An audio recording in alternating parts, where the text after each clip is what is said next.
أعوذ بالله من الشيطان الرجيم. بسم الله الرحمن الرحيم.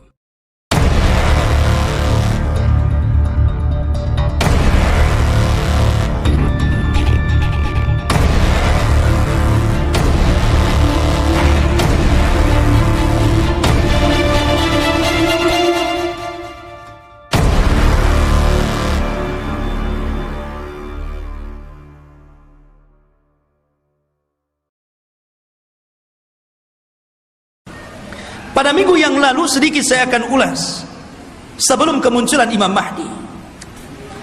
Nabi SAW mengatakan, Imranu Baitil Maqdis kharabu Yathrib. Apabila pusat kekuatan kaum muslimin sudah dipusatkan di Baitul Maqdis, di Yerusalem, alhamdulillah, kita bersyukur kepada Allah Subhanahu wa taala.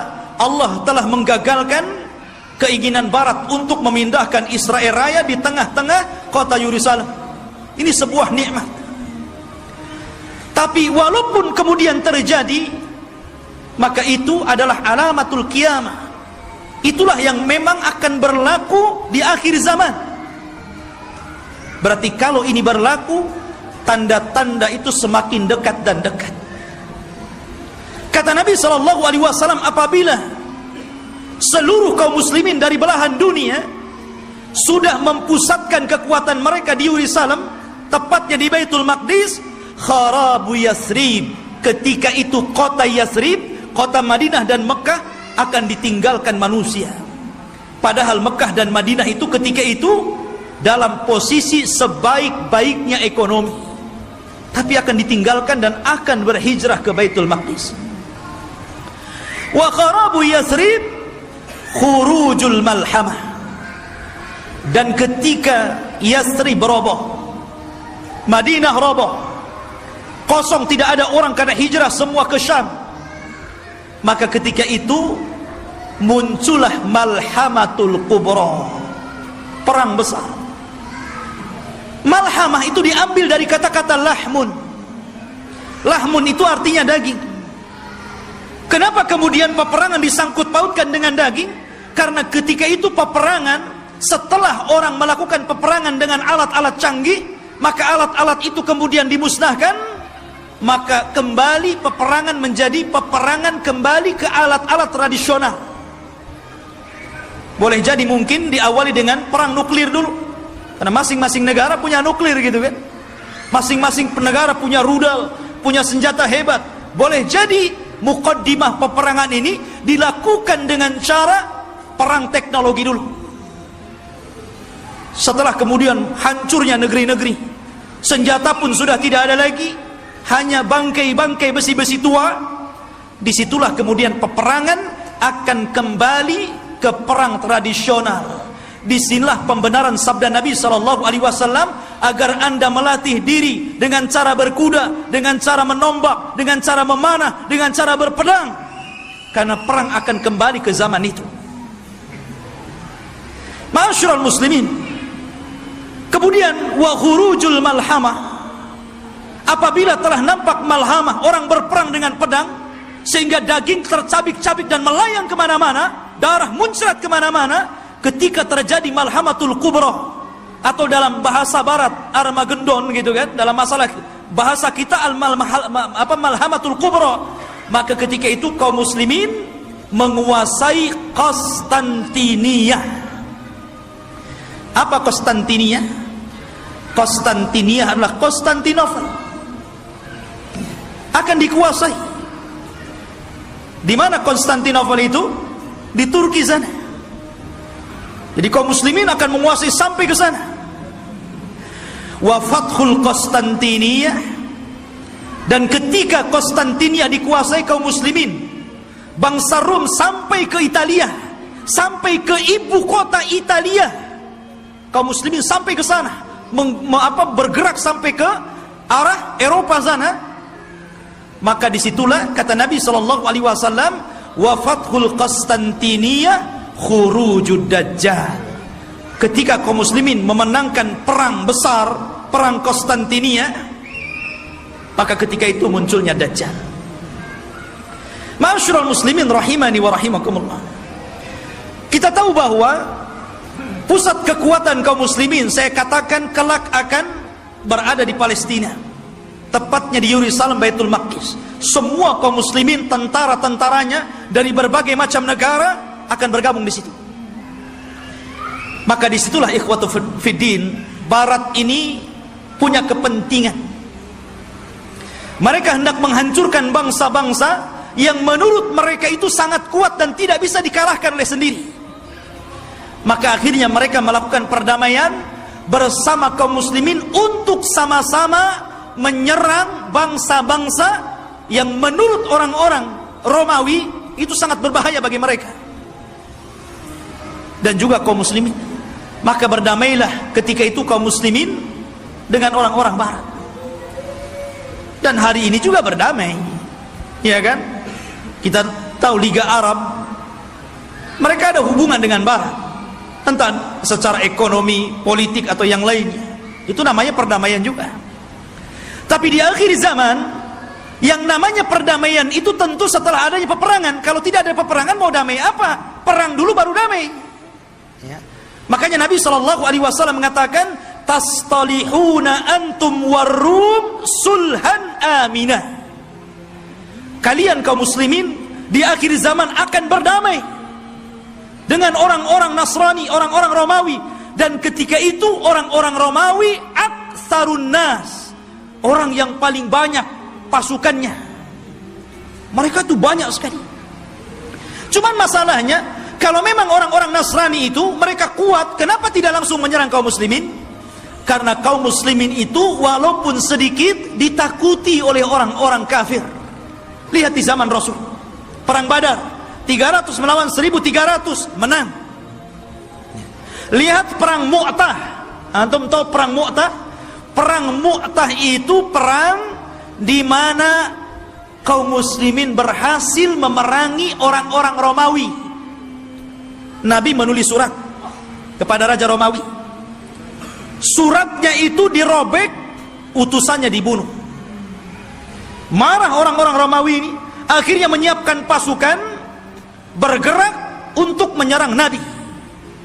Kata Nabi, kalau mereka menyerang kita di Madinah, maka akan banyak terbunuh, laki-laki, perempuan, anak-anak, kakek-kakek. Ini tidak adil. Kita siapkan pasukan, kemudian kita sambut mereka. Akhirnya Nabi SAW mempersiapkan pasukan. Kata Nabi, wahai Zaid, peganglah bendera. Kalau kau mati, ganti dengan Ja'far. Kalau Ja'far mati, ganti dengan Abdullah ibn Rawahah. Perangkat. Dan di antara pasukan ada Khalid ibn Walid, tapi tidak dijadikan pemimpin karena baru masuk Islam. Berangkat mereka ke Mu'tah. Ya. Ketika melihat jumlah mereka berlipat-lipat banyaknya dengan kaum muslimin, wajar, manusia. Zaid mengatakan, apakah kita perlu pulang ke Madinah memberitahu Rasul? Atau bagaimana? Nggak imbang nih, pasukan Romawi banyak sekali, sementara pasukan kita sangat sedikit sekali. Tetapi karena mereka sudah kadung keluar membawa pasukan besar, sementara pasukan Romawi lebih besar daripada itu, akhirnya Allah takdirkan mereka pun melakukan peperangan. Subhanallah, di awal peperangan Zaid meninggal dunia. Kemudian bendera ditangkap oleh Ja'far. Ja'far meninggal dunia, terputus seluruh anggota badannya, termasuk dua tangannya terputus. Dia pegang bendera, diputus ininya, dipegang kirinya, diputus ininya, dipegang dadanya, dibelah akhirnya. Nabi berada di Madinah, tahu tuh karena wahyu. Kata Nabi, semoga kedua tangan Ja'far digantikan kedua sayap di sorga dan dia bisa terbang sesukanya. Ja'far meninggal dunia, dipegang Abdullah ibn Rawahah. Abdullah ibn Rawahah meninggal dunia, bingung kaum muslimin. Ini tidak ada lagi pemimpin pasukan. Maka mereka melirik kepada Khalid ibn Walid. Akhirnya dipegang dialah. Dia punya strategis perang yang luar biasa. Pasukan yang ribuan itu bisa dikalahkan oleh strategis Khalid ibn Walid. Sampai ada seorang Romawi bertanya kunci kemenangan kepada Khalid. Khalid, bagaimana engkau bisa memenangkan peperangan ini sementara jumlah kalian kecil dan jumlah kami besar? Kemudian Khalid memberikan kuncinya. Kata Khalid, nahnu qaumun nuhibbul maut kama tuhibbul haya. Kami kaum yang cinta kematian sebagaimana kalian cinta kehidupan.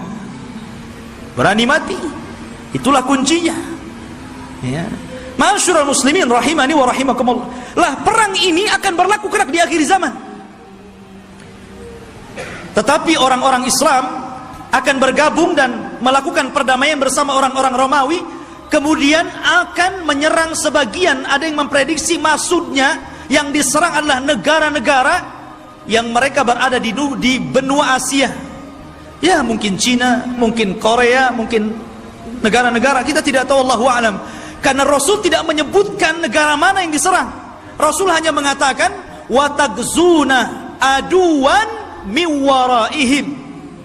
Kalian akan berperang dengan musuh dari belakang kalian. Tidak disebutkan siapa mereka. Tetapi perang ini adalah gabungan pasukan kaum muslimin dan Romawi menyerbu negara itu dan dimenangkan.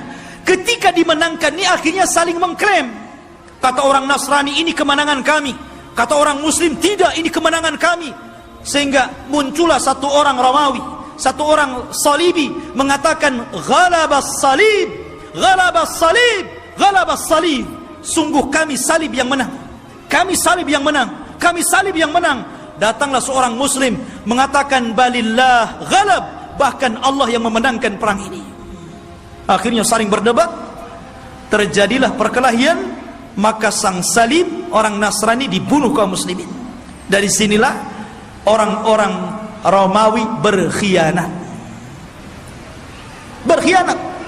Padahal mereka tertulis melakukan perjanjian itu 10 tahun. Ada yang mengatakan di tahun ketiga, ada yang mengatakan di tahun kelima, mereka berkhianat.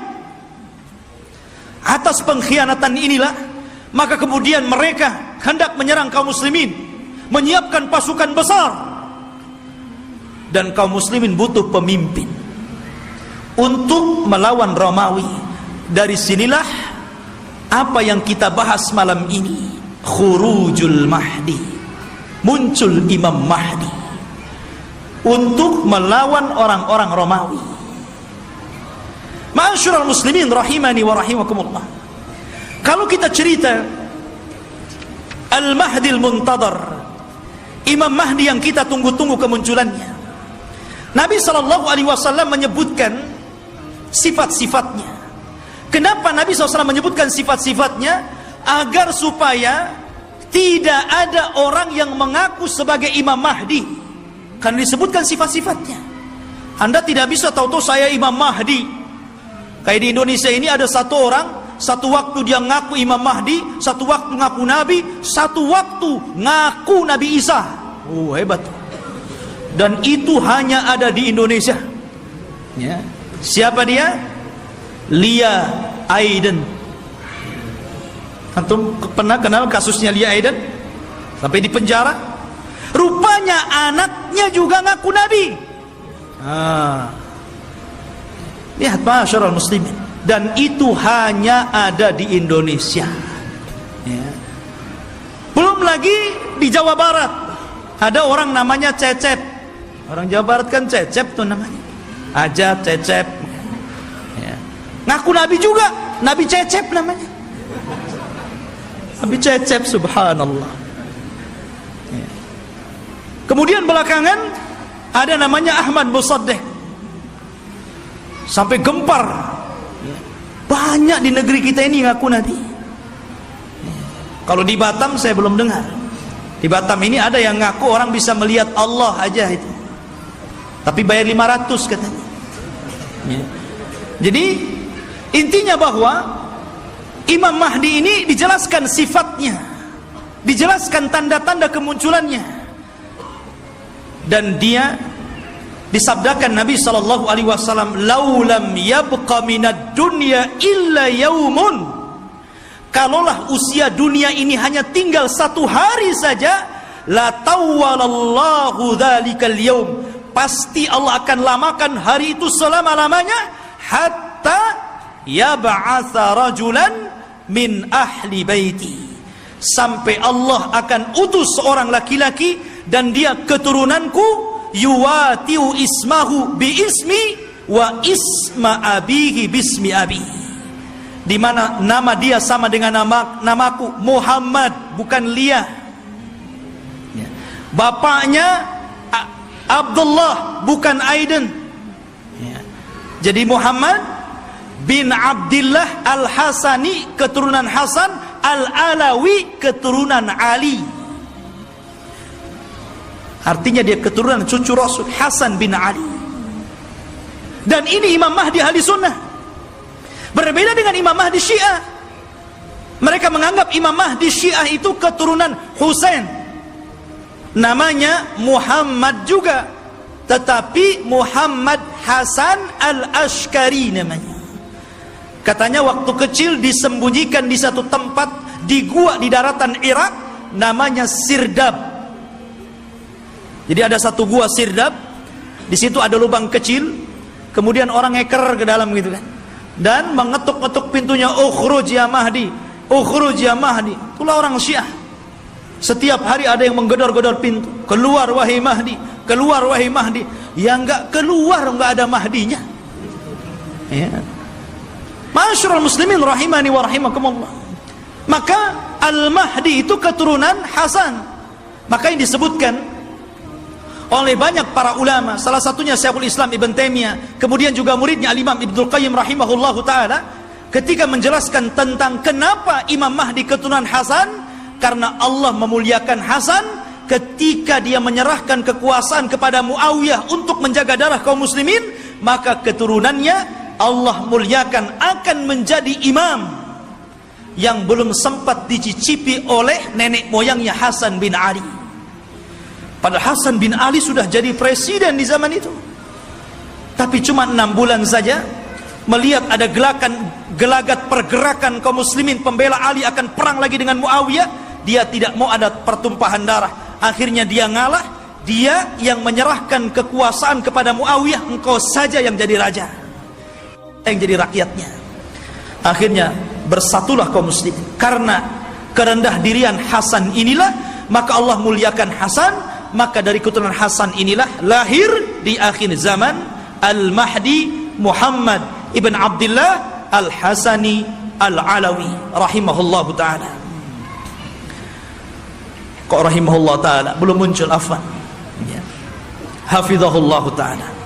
Taib khotufidin yang dimuliakan Allah subhanahu wa ta'ala, beliau dilaqabi Al-Mahdi. Al-Mahdi artinya orang yang diberikan petunjuk. Dan dia Allah perbaiki dalam satu malam. Dia tidak tahu kalau dia akan jadi pemimpin. Dia seorang thalabul ilmi, ahli ibadah. Dia tidak tahu kalau dia akan diangkat. Tiba-tiba ketika dia dari Madinah ke Mekah untuk haji gitu kan, orang-orang memandang bahwa dia itu ada kelainan. Orang ini luar biasa, punya wibawa, taat beribadah, sehingga orang-orang Allah lembutkan hatinya, diarahkan agar memilih orang ini dan dibaiatnya. Pada awalnya dia menolak.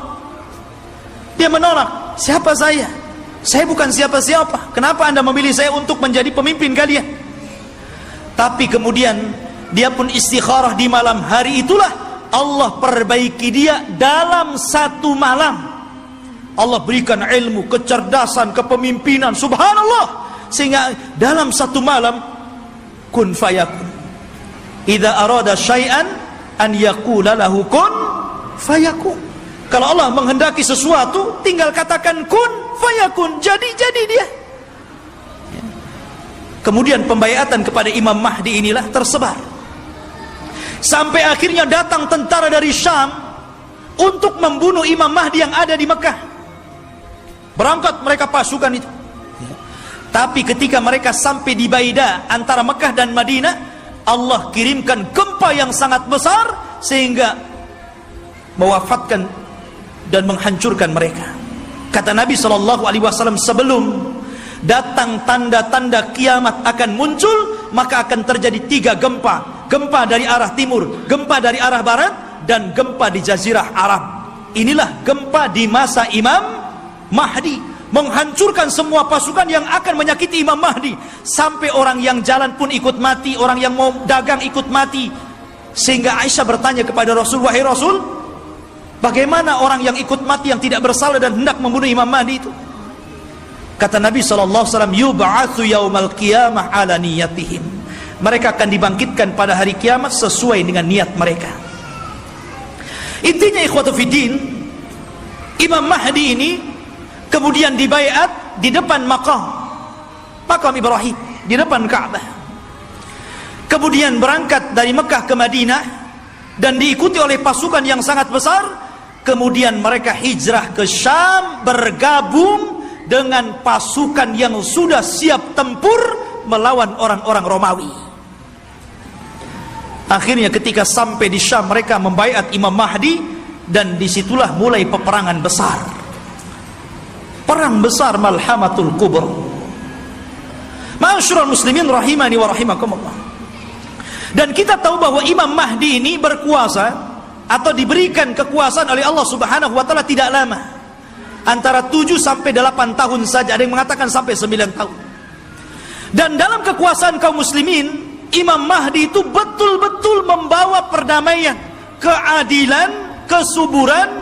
Bahkan saking adilnya Imam Mahdi, Allah turunkan berkahnya dari langit, karena dia telah berhukum dengan hukum Allah. Kata Allah, walau anna ahlal qura amanu wattaqau lafatahna alaihim barakatim minas sama' wal ard. Kalaulah sebuah penduduk, sebuah negeri beriman, bertakwa, maka Allah Subhanahu wa taala akan kirimkan berkah langit dan berkah bumi. Ini terjadi di kekuasaan Imam Mahdi. Kaum muslimin, harta dibagi rata, sehingga tidak ada miskin, tidak ada kaya, semua sama. Imam Mahdi berhukum dengan hukum Allah, dan dia menggunakan khilafah dengan khilafah minhaj nubuwah. Ma'asyiral muslimin rahimani wa rahimakumullah. Lah ketika Imam Mahdi memimpin pasukan ini, kemudian Imam Mahdi berhasil menyerang orang-orang Romawi sampai ke jantung kotanya. Kemana? Ke Italia. Romawi di mana? Di Italia. Jadi bergerak dengan pasukannya sampai menyerbu orang-orang Romawi itu sampai ke jantung kotanya, ke Italia sana. Ketika menang dalam peperangan, para sahabat sudah merasa kaya dengan harta rampasan perang. Karena kalau perang itu ikhwan, kalau musuh kalah kan semua jadi milik kaum muslimin. Tanah milik kaum muslimin, rumah milik kaum muslimin, kendaraan milik kaum muslimin, kaya. Ya. Makanya tidak ada bisnis yang lebih menguntungkan kecuali perang. Kalau menang dapat segalanya. Kalau kalah ya matilah tuh. Artinya di sini ikhwatu fiddin yang dimuliakan Allah Azza wa Jalla, maka ketika sudah sampai dimenangkan itu, mereka berada di Eropa, itu berada di Italia, dan dimenangkan kaum muslimin, maka mereka sedang beristirahat di bawah pohon zaitun sambil menggantungkan pedang-pedang mereka, menunjukkan perang hari itu bukan dengan rudal, bukan dengan nuklir, tapi kembali ke pedang, kembali ke panah, kembali ke tombak, kembali ke kuda, kembali ke unta, persis di zaman Rasul. Disitulah syaitan datang, kemudian berteriak bahwa Dajjal telah muncul di Syam dan membawa pasukan dan akan masuk ke rumah-rumah mereka. Oh, mendengar itu, maka Imam Mahdi mengutus 10 orang yang berkuda. Kata Nabi SAW, aku kenal siapa nama-namanya, aku kenal bagaimana kudanya, dan mereka adalah sebaik-baik penunggang kuda pada hari itu. Itu Rasul yang mengatakan. Jadi mereka diutus Rasul untuk membenarkan apakah kedatangan Dajjal itu memang ada ataukah hanya isu. Jadi 10 orang ini yang sudah dijanjikan oleh Nabi SAW, kelak Imam Mahdi akan mengutus 10 orang. Rasul tahu namanya, Rasul tahu kudanya, dan mereka adalah penunggang-penunggang yang terbaik ketika itu. Berangkatlah 10 orang ini ke Syam. Rupanya tidak benar, tidak ada pasukan Dajjal yang akan menyerbu rumah-rumah mereka. Tapi memang pada hari itu Dajjal muncul. Dajjal muncul pada hari itu, tapi tidak menyerang rumah-rumah mereka. Sehingga mereka bergerak tuh, pasukan kembali ke Syam. Disinilah bermula kisah Dajjal. Bicara tentang Dajjal, ikhwatu fiddin yang dimuliakan Allah Subhanahu wa taala. Dajjal itu adalah makhluk Allah Subhanahu wa taala. Dia bukan Tuhan. Dia adalah keturunan dari Bani Adam. Bukan setan, bukan jin, bukan juga iblis. Bahkan dia lebih hebat daripada jin, lebih hebat daripada setan lagi. Tapi dia keturunan Bani Adam. Ma'asyiral muslimin, suatu ketika Nabi SAW mendatangi para sahabat. Sahabat sedang bicara tentang Dajjal.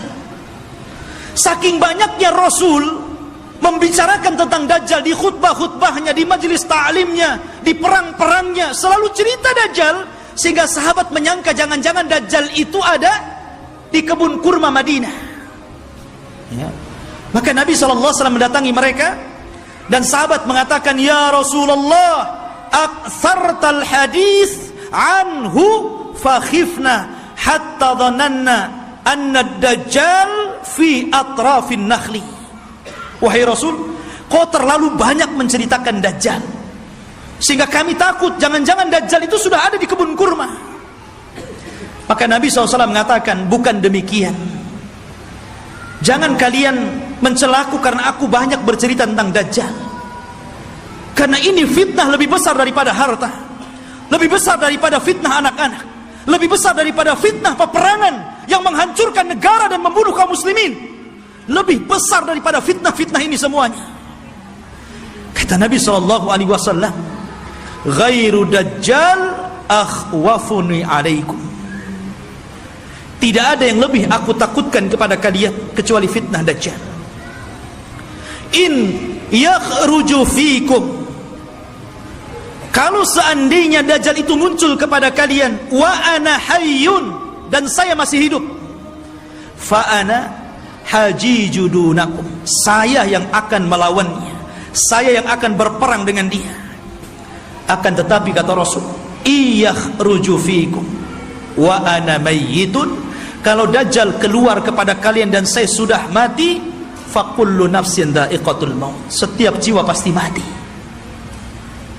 Kata Nabi SAW, famru'un hajijunya nafsahu, maka setiap orang harus membela dirinya masing-masing, karena tidak ada yang bisa melawan Dajjal kecuali seorang Nabi, maksudnya Nabi Isa.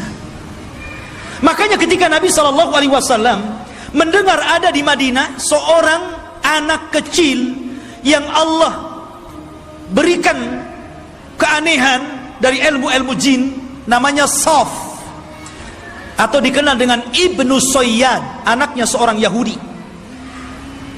Sifat-sifatnya sama dengan Dajjal yang diceritakan Nabi, anak kecil ya. Bahkan sebagian para sahabat bersumpah bahwa dia Dajjal. Salah satunya Umar ibn al-Khattab radhiyallahu an, bersumpah dia Dajjal, dan Rasul membiarkan sumpahnya dan tidak mengingkari. Akhirnya Rasul datang dengan Abu Bakar, dengan Umar, ingin mengecek tentang keberadaan anak kecil namanya Saf, atau disebut dengan Ibnu Soyyad ini. Berangkat Rasul, kemudian masuk ke kampung Yahudi. Rupanya betul ada anak kecil yang sedang bermain-main dengan anak-anak yang lainnya. Kemudian Nabi memanggil anak kecil namanya Saf itu dan mengatakan, "Ya Saf, atashhadu anni Rasulullah?" Wahai Saf, apakah engkau bersaksi saya adalah utusan Allah? Anak kecil nengok Nabi. Kemudian dia mengatakan, "Ashhadu annaka nabiyyul ummiyin." Aku bersaksi engkau adalah nabi yang diutus oleh Allah Subhanahu wa taala.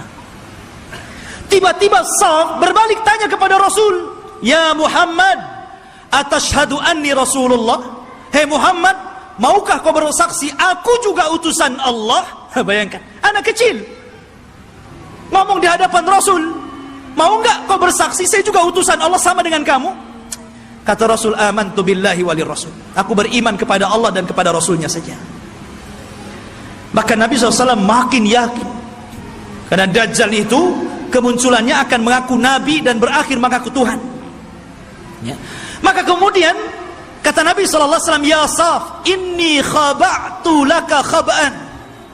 Wahai Saf, dalam hatiku, dalam dadaku, aku menyembunyikan beberapa kalimat. Karena ketika itu Rasul baru diturunkan ayat kepadanya, surah kepadanya, namanya Suratul Dukhan. Dan itu para sahabat belum tahu, baru turun kepada Rasul Suratul Dukhan. Makanya Nabi menyembunyikan ayat itu dalam dadanya. Kata Rasul, wahai Saf, wahai Ibnu Sayyad, aku menyembunyikan beberapa kalimat di dadaku, coba tebak apa? Kata si Saf ini memandang dada Rasul, tiba-tiba dia mengatakan, duh. Dia tidak bisa mengatakan dukhan, tapi sudah benar awalnya. Karena Rasul menyembunyikan kalimat dukhan, tapi dia tidak sempurna. Dia mengatakan duh. Maka Rasul langsung mengatakan, ikhsha falan ta'du wa qadrak. Jelek engkau, celaka engkau tidak mungkin bisa meneruskan kalimat-kalimat yang ada di dadaku. Tapi dari Rasul makin bingung, jangan-jangan ini betul-betul Dajjal nih. Ya, dia tahu isi hati saya gitu. Anak kecil si Saf ini. Ya. Akhirnya Rasul pulang. Kemudian pada waktu yang lain dia ajak lagi Umar dan Abu Bakar ingin mengecek lagi keberadaan si Saf ini. Setelah ketemu dan hendak kemudian diintai dan kembali ingin diuji, tiba-tiba datang ibunya, melihat ada Rasul sallallahu alaihi wasallam dan ibunya kenal. Ya Saf, ataka Muhammadun. Ya Saf, ataka Muhammadun. Hei Saf, Muhammad sudah datang di sampingmu. Maka Saf pun kemudian langsung pergi kemudian di belakang ibunya. Kata Nabi sallallahu alaihi wasallam, "Lau tarakathu latabayyana amruhu." Kalau ibunya ketika itu tidak memanggil-manggil, tentu aku sudah tahu siapa si Saf ini. Apakah Dajjal atau bukan Dajjal. Tetapi ikhwatu fiddin, kenyataannya si Saf ini kemudian tumbuh besar dan dia masuk Islam. Tapi dalam hati para sahabat masih ragu masalahnya. Jadi dia sudah tua, masuk Islam, sahabat masih ragu, masih ketakutan dengan si Saf ini, Ibnu Sayyad yang sudah besar dan masuk Islam. Jangan-jangan dia Dajjal pura-pura masuk Islam. Jadi suatu ketika Abu Sa'id Al-Khudri radhiyallahu an, ketika Saf ini hendak berangkat haji dan para sahabat banyak yang sudah berangkat duluan, rupanya Abu Sa'id Al-Khudri ketinggalan dan Saf atau Ibnu Sayyad yang sudah tua, sudah dewasa gitu kan. Ketika itu Abu Sa'id Al-Khudri karena kecapean kemudian berada di bawah pohon untuk istirahat. Tiba-tiba si Saf ini baru datang mau haji juga gitu kan. Dan Abu Sa'id Al-Khudri sangat ketakutan dengan Saf ini karena Rasul pernah mengatakan dan sebagian para sahabat bersumpah dia Dajjal, itu masalahnya. Tiba-tiba ikut pula di samping Abu Sa'id, ikut duduk di situ. Gemetar Abu Sa'id ini. Ya. Tapi Saf mengatakan, "Ya Abu Sa'id, aku tahu engkau takut kepada aku. Tapi coba pikirkan wahai Abu Sa'id, bukankah Dajjal itu tidak punya anak? Aku punya anak. Bukankah Dajjal tidak mungkin masuk Islam? Aku masuk Islam. Bukankah Dajjal itu tidak mungkin datang ke Mekah dan tidak juga menginjak Madinah? Aku bisa ke Mekah, aku bisa ke Madinah.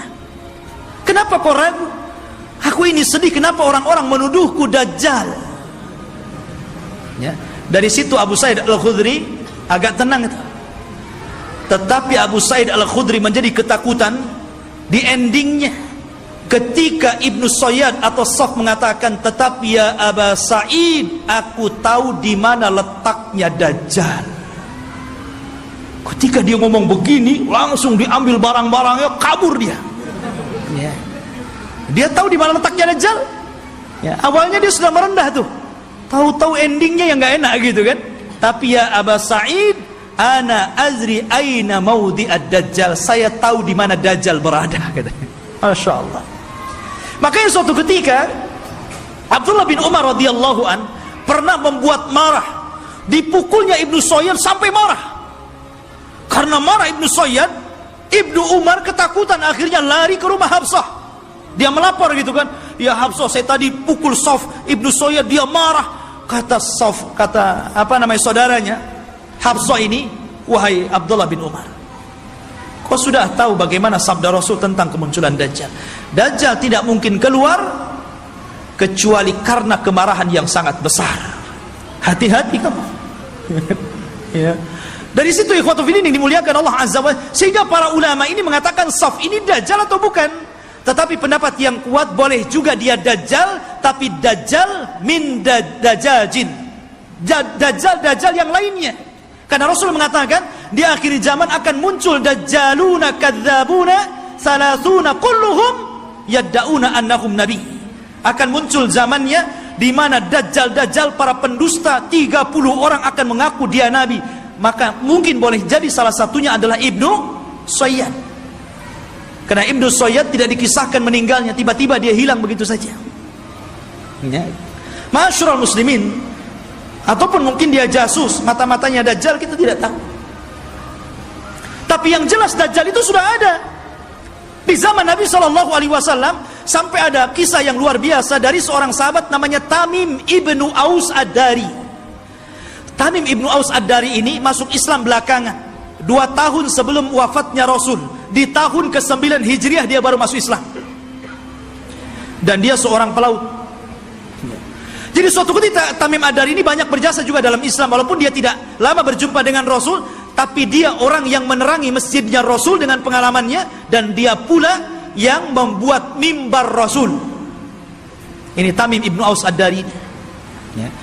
Jadi suatu ketika sebelum dia masuk Islam, dia berlayar ke lautan.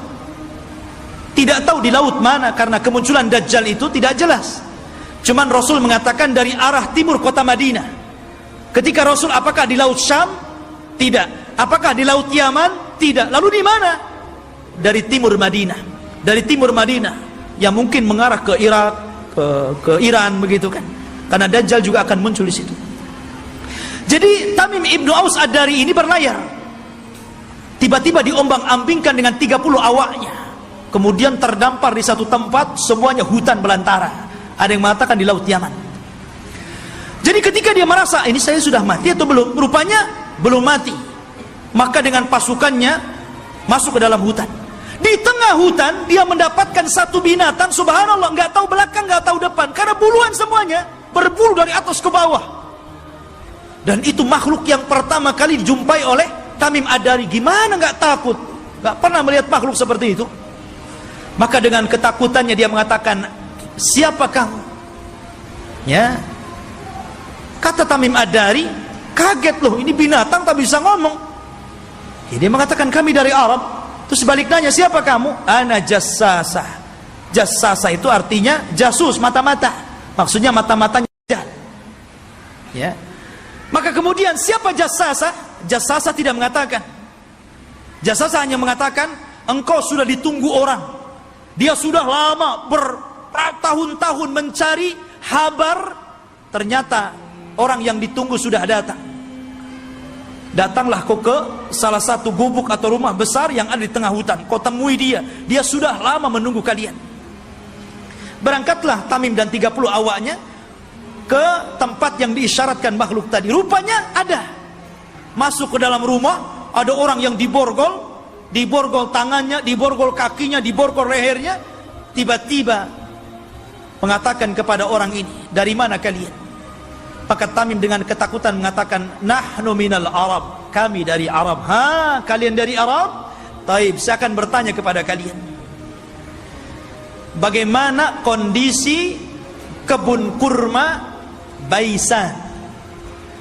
Kebun kurma Baisan, ya, ma'ruf, ya, kurmanya dulu sangat luar biasa. Kata Tamim Ad-Dari, subhanallah, kebun kurma Baisan itu kebun kurma yang kualitasnya tinggi, berbuah terus, tidak pernah nggak berbuah, saking suburnya.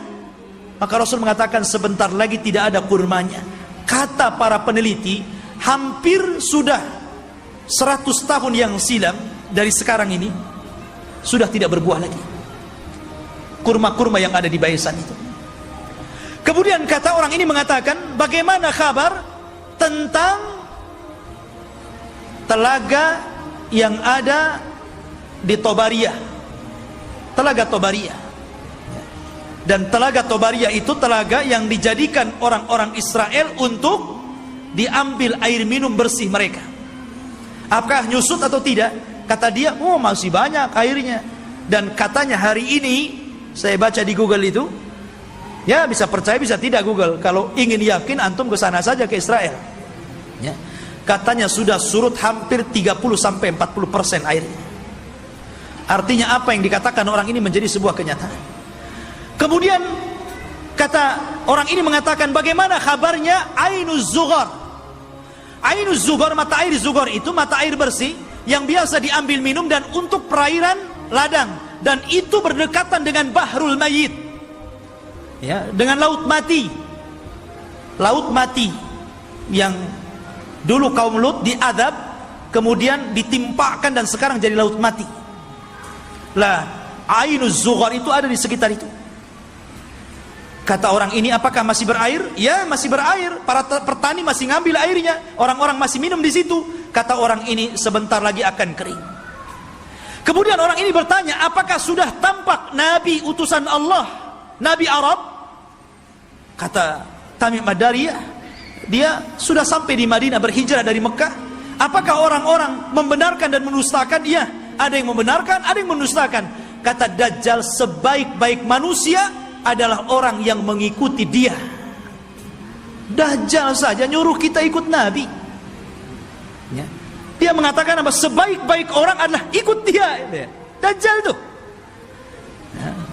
Sekarang yang bukan Dajjal tidak mau ikut Nabi, nggak mau juga nyuruh orang ikut sunnah Nabi. Ada orang ikut sunnah Nabi dikatakan Wahabi, ya kan? Ma'asyiral muslimin rahimani wa rahimakumullah. Maka kemudian Tamim Ad-Dari ketakutan, nggak mau lagi berdialog banyak-banyak, gitu kan? Dia langsung pergi pulang, cari jalan keluar. Allah takdirkan sampailah dia ke Madinah tepat pada tahun 9 Hijriah. Kemudian masuk Islam. Disitulah dia bercerita tentang pertemuan dia dengan makhluk yang aneh itu. Kata Nabi, tahukah kamu, manusia yang kau temui itu adalah Dajjal. Artinya sudah pernah ditemui salah seorang sahabat. Dan inilah satu-satunya kisah dari sahabat yang diriwayatkan Rasul, kemudian diriwayatkan kepada para sahabatnya. Rasul tidak pernah mengambil riwayat dari para sahabat. Yang ada sahabat meriwayatkan dari Nabi. Ini tidak, Nabi meriwayatkan dari sahabat, kemudian diriwayatkan ke sahabat yang lainnya. Satu-satunya sahabat yang diambil riwayatnya adalah Tamim Ad-Dari. Karena Rasul kan tidak punya, apalagi Tamim Ad-Dari seorang Nasrani sebelumnya, ya. Maka dari situ ikhwatu fiddin, kata Nabi SAW di hadapan para sahabatnya, dia bercerita sambil bawa tongkat.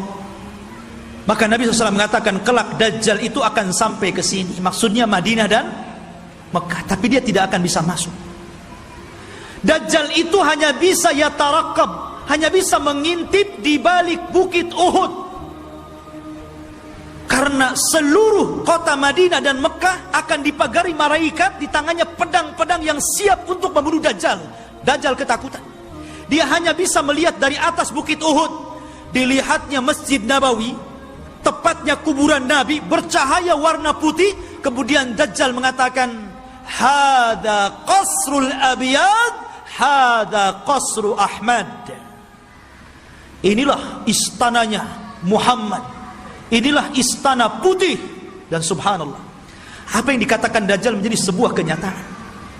Kalau antum umroh atau Allah takdirkan antum haji, gitu kan, cobalah antum melihat Masjid Nabawi di malam hari dari kejauhan.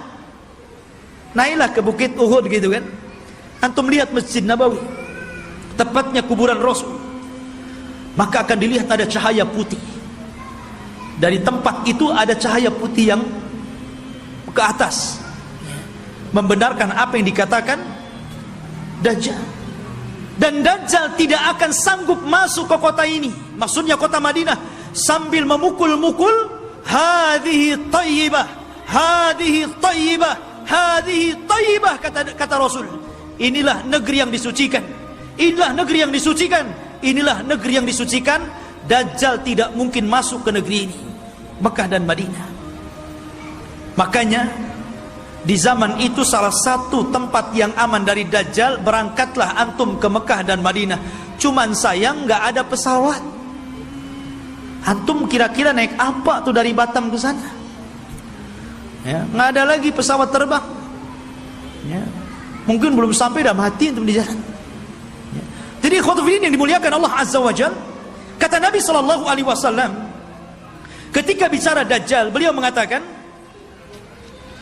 sesungguhnya ayyuhan nas, innaha lam takun fitnatun ala wajhil ardi mundu dara Allahu dzurriyyata Adam a'zam min fitnatid Dajjal. Wa innallaha lam yab'ats nabiyyan illa hadzara ummatahu Dajjal wa ana akhirul anbiya wa antum akhirul umam. Wahai manusia, tidak ada satupun fitnah yang lebih dahsyat ketika Allah menciptakan anak Adam dibandingkan fitnah Dajjal. Karena andailah seluruh dukun-dukun yang ada di dunia dikumpulkan, kemudian melakukan kontes sihir, maka sihir mereka jauh di bawah sihir Dajjal. Nggak ada dukun, walaupun satu dunia melawan Dajjal, nggak akan bisa dilawan. Sihirnya luar biasa ya, itu dukun tuh memang luar biasa sihirnya. Diberikan oleh Allah Azza wa Jalla kekuatan sehingga orang mudah untuk percaya bahwa dia Tuhan kita. Itu masalahnya. Kalau tukang sihir itu kan ma'ruf di zaman Nabi Musa. Justru ketika Nabi Musa menampakkan mukjizatnya, semua tukang sihir beriman kepada Musa, walaupun belakangan dibunuh semua oleh Fir'aun. Tapi mereka orang yang dimasukkan ke dalam sorga padahal tidak pernah sujud kepada Allah sedikit pun, karena beriman kepada Musa ya. Lah kata Nabi SAW, sejak zaman Adam dilahirkan dan anak cucunya sampai hari ini, tidak ada fitnah yang lebih besar daripada fitnah Dajjal. Dan tidak ada satupun Nabi yang Allah utus kecuali memperingatkan umatnya tentang kemunculan Dajjal. Nabi Syuaib memperingatkan umatnya tentang kemunculan Dajjal.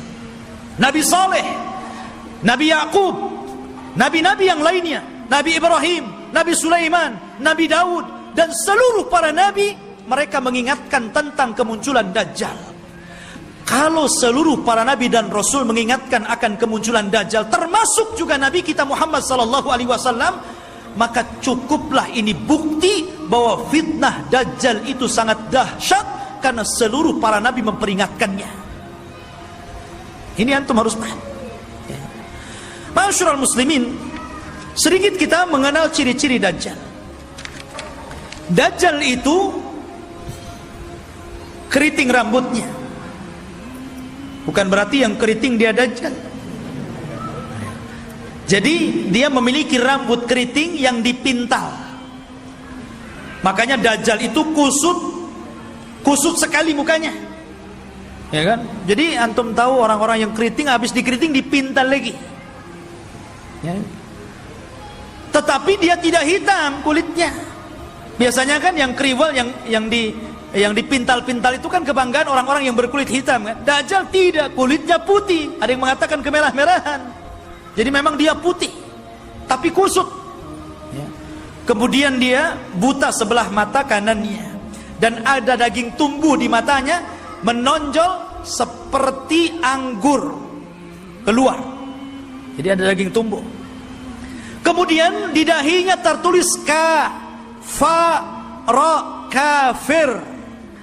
Bisa dibaca oleh seorang mukmin, baik yang pandai baca ataupun yang buta huruf. Semua bisa baca ya.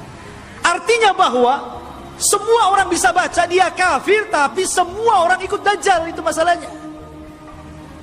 Kan fitnahnya luar biasa. Sudah tahu di jidatnya ada kafir, masih ikut juga dia kan begitu. Itulah fitnahnya.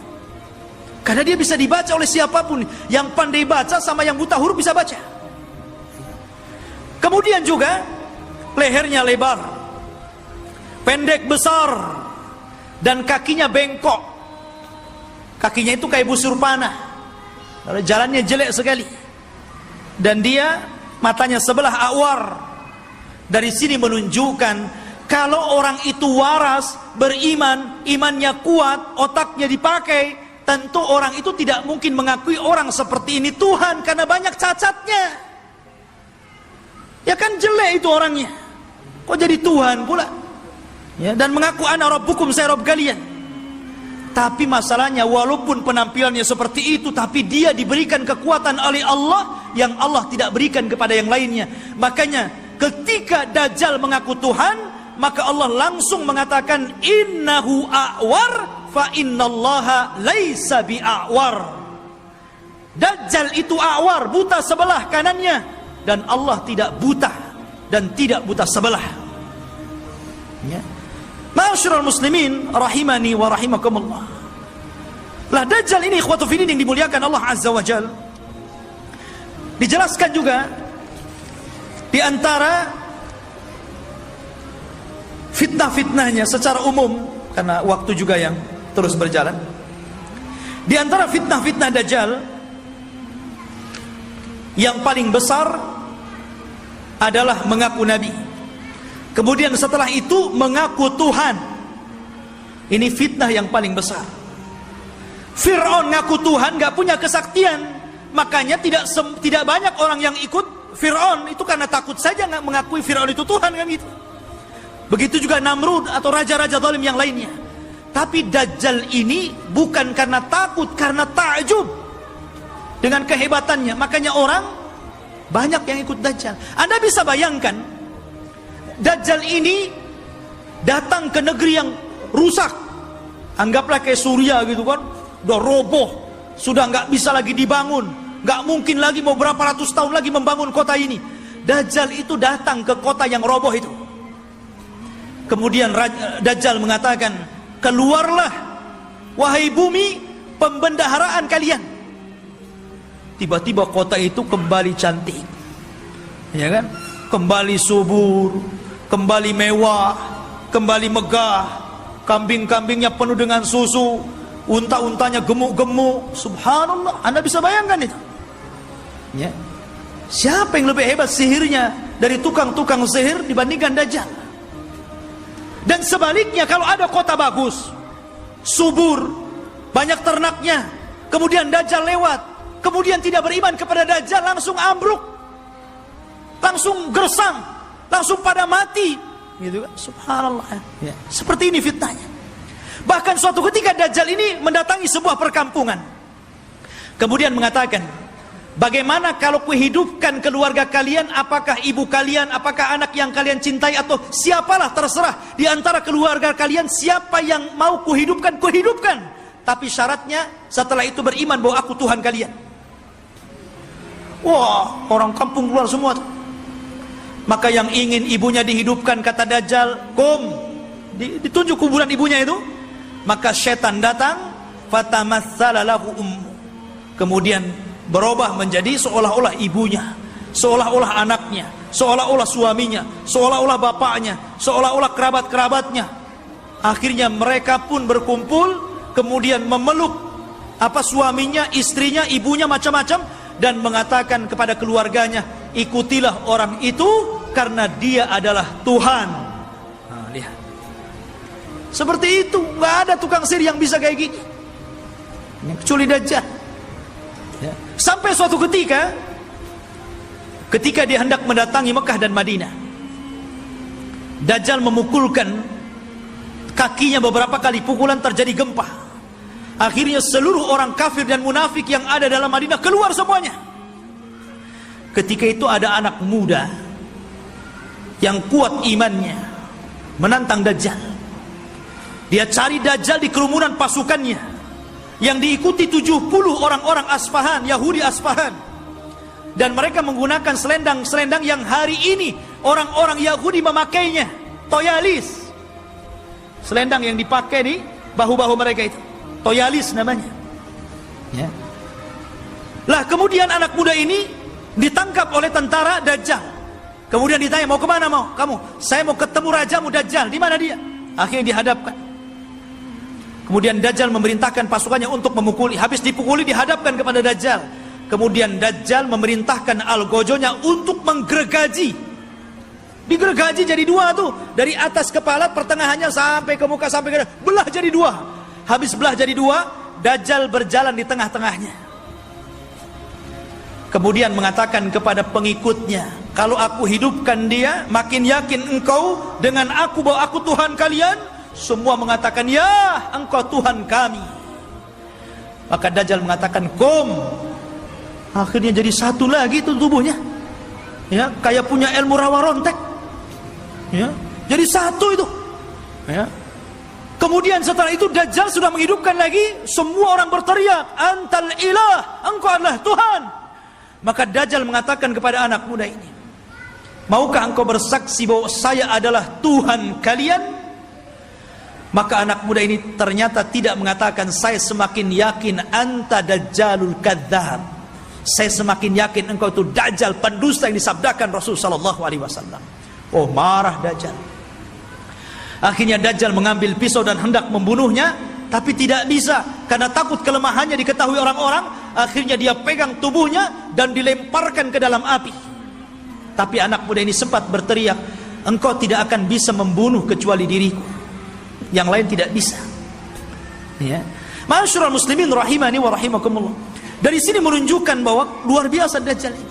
Lah Dajjal ini akan memimpin pasukan besar. Makanya orang-orang Yahudi mereka bermimpi kalau terbentuk Haikal Sulaiman dan robohnya Masjidil Aqsa, kemudian berkumpulnya pasukan, mereka mengatakan kami sedang menunggu Mesius kami.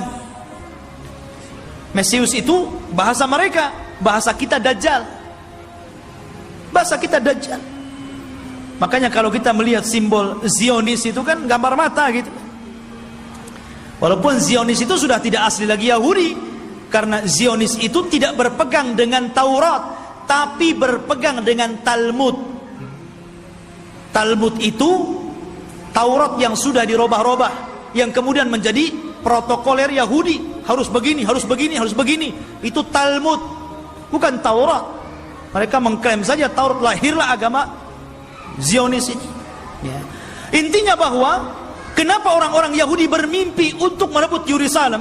Ya tadi, karena di situ mereka memimpikan bahwa Mesius akan datang kepada mereka dan akan memimpin mereka. Ini dibenarkan dalam Islam, karena Dajjal itu akan muncul di situ dan akan dibunuh juga di situ, di Babil Lut atau gerbang Lut yang sekarang menjadi kota yang diagungkan orang-orang Israel, di tengah-tengah Israel.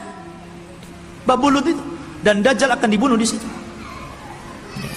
Makanya ikhwatu fillah ini dimuliakan, wajar kalau orang-orang Yahudi berusaha untuk menguasai dunia karena mereka bermimpi bahwa Dajjal akan memimpin mereka. Tapi mereka tidak paham bahwa apa yang mereka mimpikan juga ada dalam Islam, dan kita tidak mimpi, ini sebuah kenyataan bahwa Imam Mahdi akan muncul dan akan menjadi musuhnya Dajjal di akhir zaman dan akan berperang. Cuman karena Rasul yang pernah mengatakan, kalau aku hidup di zaman kalian, aku yang akan menghadapinya. Tapi kalau aku mati, tidak ada yang bisa untuk membunuhnya kecuali seorang Nabi. Makanya ketika Umar, kembali kepada kisah Ibnu Sayyad, Sauf anak kecil itu, ketika dia meramal apa yang di dada Nabi, Umar mengambil pedang dan mengatakan, da'ni i'adrib unuqah. Rasul, izinkan aku kupenggal si Ibnu Sayyad ini. Kata Rasul, jangan Umar, kalau dia Dajjal, engkau tidak bisa membunuhnya, ada orang lain yang akan membunuhnya. Tapi kalau dia bukan Dajjal, fala hajata laka biqatli, tidak ada hajat engkau membunuhnya, ngapain, biarkan saja dia. Ya. Artinya di sini bahwa terjadinya peperangan pasukan Imam Mahdi dengan Dajjal ini tidak seimbang. Karena Dajjal ini pasukannya banyak, bukan pasukan Yahudi Asfahan yang 70.000 saja, tapi akan diikuti oleh tentara-tentara yang sifat-sifatnya persis seperti tentara Mongol. Belum lagi para wanita, belum lagi pasukan-pasukan yang lainnya. Sehingga Imam Mahdi terdesak sampai akhirnya sembunyi di Bukit Saina, di Bukit Tur, berhari-hari, berbulan-bulan sampai habis bekalnya. Ketika pasukan sudah putus asa dan mengatakan, wahai imam, kalau kami terus di sini, kami mati kelaparan. Berarti mati kita mati konyol. Ya, bagaimana kalau kita besok bergerak, kita lawan saja, apa yang terjadi terjadilah. Kan begitu. Akhirnya kemudian Imam Mahdi sepakat dengan pasukannya, setelah sholat subuh mereka siap bergerak, apapun yang akan terjadi, tetap perang bersama Dajjal. Rupanya Allah takdirkan, disitulah langit digelapkan. Setelah langit digelapkan, tiba-tiba ada cahaya. Rupanya dari dua malaikat yang mengapit seseorang yang nafasnya bisa membunuh sejarak sekian dan sekian kalau dihirup orang kafir. dialah Nabi Isa bin Maryam. Turun. Kemudian turun sampai berada di tengah-tengah pasukan Al-Mahdi Al-Muntadhar. Ketika itu sudah azan dan siap sholat. Maka melihat bahwa yang turun adalah Isa Al-Masih, maka Imam Mahdi menyuruh agar dia menjadi imam sholat, tapi menolak. Setiap kaum ada amirnya, maka engkau amir kaum itu, maka kaulah yang sholat. Maka Imam Mahdi menyolati, kemudian Nabi Isa sholat di belakangnya. Ini menunjukkan kalau andai kata Isa dan Musa hidup di zaman sekarang, Anda mengikuti Nabi Musa dan Isa, Anda akan sesat. Isa saja sholat di belakang Imam Mahdi, ya, karena tidak berhak menyebarkan agamanya. Maka setelah sholat itulah, subhanallah, Isa mengusap wajah-wajah pasukan Imam Mahdi dan menyebutkan tingkat derajat mereka di sorga. Wallahi, tidak ada manusia yang lebih bahagia dibandingkan orang yang diusap wajahnya oleh Isa, karena disebutkan derajatnya di sorga. Subhanallah, ya. Dan itulah pasukan yang tersisa. Karena pasukan ini kan ada yang gugur, ada yang melarikan diri. Yang sepertiga pasukan melarikan diri, kata Rasul, yang melarikan diri Allah tidak akan memberikan tobatnya kepada mereka. Yang sepertiga yang gugur, maka kata Rasul, mereka adalah sebaik-baik syuhada. Dan yang sepertiganya yang ikut Imam Mahdi inilah yang terus berperang sampai akhirnya melawan Dajjal. Ketika itu Isa memberikan pilihan dan mengatakan, ukhayyirukum bisalas, aku berikan 3 pilihan kepada kalian. Pilihan yang pertama, kalian tidak usah berperang, di sini saja bersembunyi. Aku akan berdoa kepada Allah, Allah kirimkan gempa sehingga menenggelamkan seluruh pasukan Dajjal saat Dajjal-Dajjalnya. Atau yang kedua, aku akan berdoa kepada Allah agar Allah kirimkan pasukan, tapi bukan kalian. Pasukan inilah yang kelak akan membunuh Dajjal, dan kalian tidak perlu capek, sembunyi saja di sini.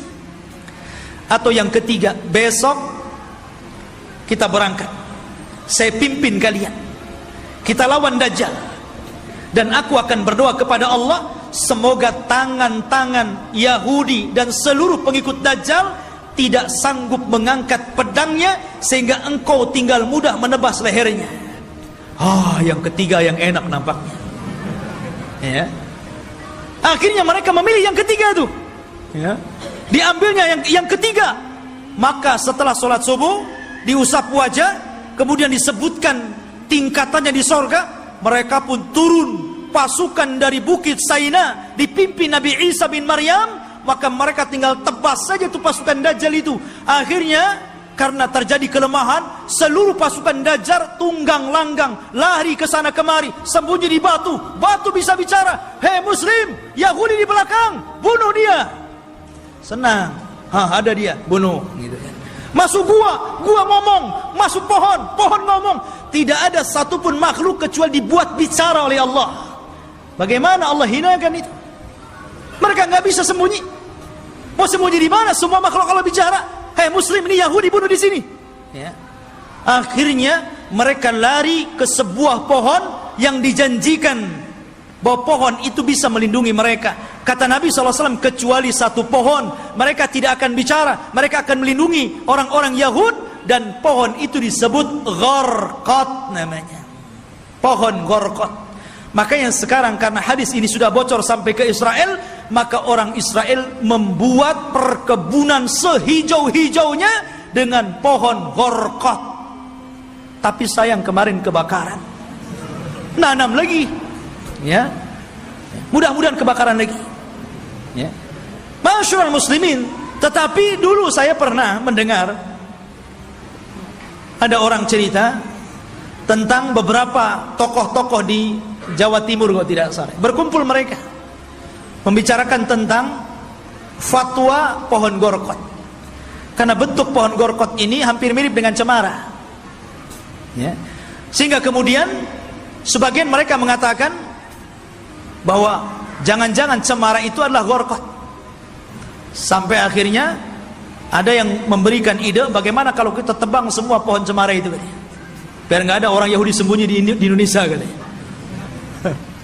Bukan cemara, bukan Gharqad, ikhwan. Cemara ya cemara, biarkanlah cemara itu untuk penghijauan gitu kan. Ya. Jadi ikhwatul fillah ini dimuliakan. Jadi pohon gharqad itulah yang tidak akan bicara. Makanya orang Yahudi mengembangkan pohon ini di mana-mana. Tetapi Dajjal berhasil dibunuh oleh Nabi Isa di Babul Lut. Babul Lut, benteng Lut yang sekarang jadi kota di Israel. Disinilah Nabi Isa mampu membunuh Dajjal, memenggal kepalanya, kemudian mengatakan kepada pasukan Yahudi dan Nasrani, inilah kepala kalian, inilah pemimpin kalian sudah kubunuh. Dari situ mereka menyerah.